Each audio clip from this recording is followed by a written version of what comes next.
தமிழ்நாட்டில் வந்து தீண்டாமை உச்சமாக இருந்தது. மக்கள்கிட்ட நிலத்தெல்லாம் பிடிங்கிட்டாங்கன்னு சொல்றாங்க இல்லைங்களா, அந்த பல்லவர் சோழர் காலம். அந்த காலகட்டத்தில் இத்தாலியிலிருந்து பயணிகள் வந்தார்கள், சீனாவிலிருந்து பயணிகள் வந்தார்கள். சோழர்கள் தலைநகரமான தஞ்சாவூர் எப்படி இருந்தது, 7 கோட்டை இருந்ததுன்னா சீன பயணி எழுதியிருக்கான். ஆனால் அவன் கூட எந்த ஒரு இடத்துலையும் தஞ்சாவூரில் தீண்டாமை இருந்ததுன்னோ, அங்கே ஜாதி படிநிலை இருந்ததுன்னோ, மக்கள் வந்து ரொம்ப கீழ்மையாக நடத்தப்பட்டார்கள் என்று ஒரு இடத்தில் கூட குறிப்பிடவே இல்லை. குறிப்பிடல, ஒரு குறிப்பு கிடையாது. இன்னொரு பக்கம் பாருங்க, நமக்கு பக்கத்தில் இருக்குது ஆந்திரா. விஜயநகர பேரரசுன்னு ஒரு பேரரசு சொல்லுவோம் இல்லைங்களா, அந்த விஜயநகர பேரரசுக்கு போர்த்துகீசிய பயணிகள் வந்தார்கள். அவர்கள் விஜயநகர பேரரசை பற்றி என்ன எழுதுனாங்கன்னு நம்ம பார்ப்போம்.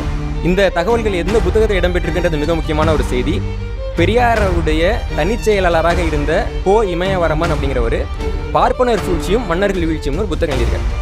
பிராமணர்களுக்கு இப்படியெல்லாம் மன்னர்கள் வந்து விழுந்தாங்கன்னு எழுதியிருக்கிறாரு. அதில் விஜயநகர அரசர்கள், நாயக்க அரசர்கள் பற்றியெல்லாம் நிறைய குறிப்பு இருக்குது. தமிழ் அரசர்கள் பிராமணர்களிடம் வீழ்ந்தார்கள் என்று அதில் ஒரு பக்கத்தில் ஒரு குறிப்பு கிடையாது. வரலாற்று ரீதியாக கிடையாது.